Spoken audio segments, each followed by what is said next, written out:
ಜೋರಾಯಿತು ವಿಜಯೇಂದ್ರ ವಿರುದ್ಧ ಯತ್ನಾಳ್ ಅವರ ಸಮರ. ರೆಬಲ್ ಯತ್ನಾಳ್ ಟೀಮ್ಗೆ ಈಗ ತಟಸ್ಥ ಬಳಗದಿಂದ ಕೂಡ ಸಪೋರ್ಟ್ ಸಿಗ್ತಾ ಇದೆ.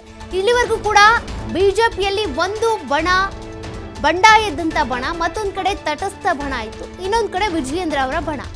ಬಟ್ ಈಗ ತಟಸ್ಥವಾಗಿದ್ದಂತ ಬಳಗದಿಂದ ಕೂಡ ಯತ್ನಾಳ್ ಅವರ ಟೀಮ್ಗೆ ಸಪೋರ್ಟ್ ಸಿಗ್ತಾ ಇದೆ. ನಾಳೆ ಎರಡೆರಡು ಹಂತದಲ್ಲಿ ಸಭೆಗಳಿದ್ದಾವೆ. ಆ ಸಭೆಗೆ ರೆಬಲ್ ನಾಯಕರು ಈಗ ಮುಂದಾಗಿರೋದು. ರಾಜ್ಯಾಧ್ಯಕ್ಷರ ಚುನಾವಣೆಗೆ ತೀವ್ರ ಪೈಪೋಟಿ ಹೆಚ್ಚಾಗ್ತಾ ಇದೆ. ರಾಜ್ಯಾಧ್ಯಕ್ಷರ ಬದಲಾವಣೆ ಮಾಡಲೇಬೇಕು ಅನ್ನುವಂಥ ಕಾರಣಕ್ಕೆ ಆಗ್ತಿರುವಂತ ಪೈಪೋಟಿ ಸಭೆಗಳು ಇವು. ಪಕ್ಷ ಉಳಿಸುವ ಗುಂಪು ದೊಡ್ಡದಾಗ್ತಾ ಇದೆ ಅಂತ ಯತ್ನಾಳ್ ಅವರು ಹೇಳಿಕೆ ಕೊಟ್ಟಿದ್ದಾರೆ. ಎಲ್ಲರೂ ಸೇರ್ಕೊಂಡು ಒಬ್ಬ ಅಭ್ಯರ್ಥಿಯನ್ನ ಮಾಡ್ತೀವಿ. ವಿಜಯೇಂದ್ರ ಬಗ್ಗೆ ಯಾರಿಗೂ ಕೂಡ ಸಮಾಧಾನ ಇಲ್ಲ, ಅವರ ಚೇಲಾಗಳಿಗೆ ಮಾತ್ರ ಸಮಾಧಾನ ಇರಬಹುದು. ವಿಜಯೇಂದ್ರ ವಿರುದ್ಧ ಯತ್ನಾಳ್ ಮತ್ತೆ ತೀವ್ರ ವಾಗ್ದಾಳಿ ನಡೆಸಿದ್ದಾರೆ. ನಮ್ಮ ಗುಂಪು, ಪಕ್ಷ ಕಟ್ಟುವಂತ ಗುಂಪು ಮತ್ತಷ್ಟು ದೊಡ್ಡದಾಗ್ತಾ ಇದೆ ಅಂತ ಮಾತನಾಡಿದ್ದಾರೆ.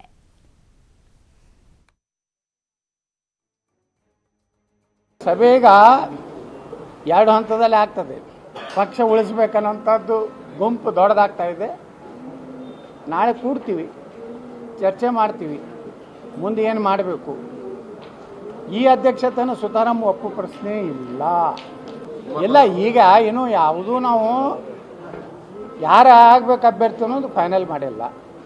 ನಮ್ಮ ಮನೆ ವಿಜಯಪುರದಲ್ಲಿ ಹೇಳಿದ್ದೇನು, ಎಲ್ಲರೂ ಕೂಡಿ ಒಂದು ಅಭ್ಯರ್ಥಿಯನ್ನು ಸೂಚನೆ ಮಾಡಿದ್ರೆ ಅವನ್ನ ನಾವು ಅಭ್ಯರ್ಥಿ ಮಾಡ್ತೀವಿ.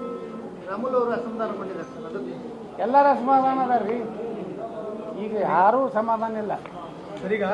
ಅವ್ರ ಹಿಂದಿದ್ದು ಚೀಲಗಳಷ್ಟೇ ಸಮಾಧಾನ. ಸಭೆಗ ಎರಡು ಹಂತದಲ್ಲಿ ಆಗ್ತದೆ. ಪಕ್ಷ ಉಳಿಸ್ಬೇಕನ್ನೋಂಥದ್ದು ಗುಂಪು ದೊಡ್ಡದಾಗ್ತಾ ಇದೆ. ನಾಳೆ ಕೂಡ್ತೀವಿ, ಚರ್ಚೆ ಮಾಡ್ತೀವಿ, ಮುಂದೆ ಏನು ಮಾಡಬೇಕು. ಈ ಅಧ್ಯಕ್ಷತೆಯನ್ನು ಸುತಾರಾಮ್ ಒಪ್ಪು ಪ್ರಶ್ನೆ ಇಲ್ಲ.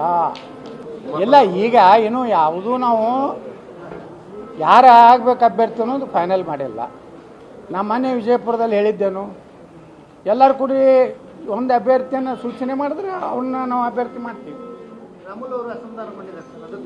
ಎಲ್ಲರ ಅಸಮಾಧಾನ ಅದ ರೀ. ಈಗ ಯಾರೂ ಸಮಾಧಾನ ಇಲ್ಲ. ಅವ್ರ ಹಿಂದಿದ್ದು ಚೀಲಗಳಷ್ಟೇ ಸಮಾಧಾನ.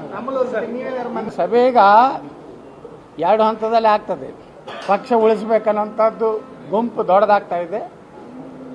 ನಾಳೆ ಕೂಡ್ತೀವಿ, ಚರ್ಚೆ ಮಾಡ್ತೀವಿ, ಮುಂದೆ ಏನು ಮಾಡಬೇಕು. ಈ ಅಧ್ಯಕ್ಷತೆಯನ್ನು ಸುತಾರಾಮ್ ಒಪ್ಪು ಪ್ರಶ್ನೆ ಇಲ್ಲ.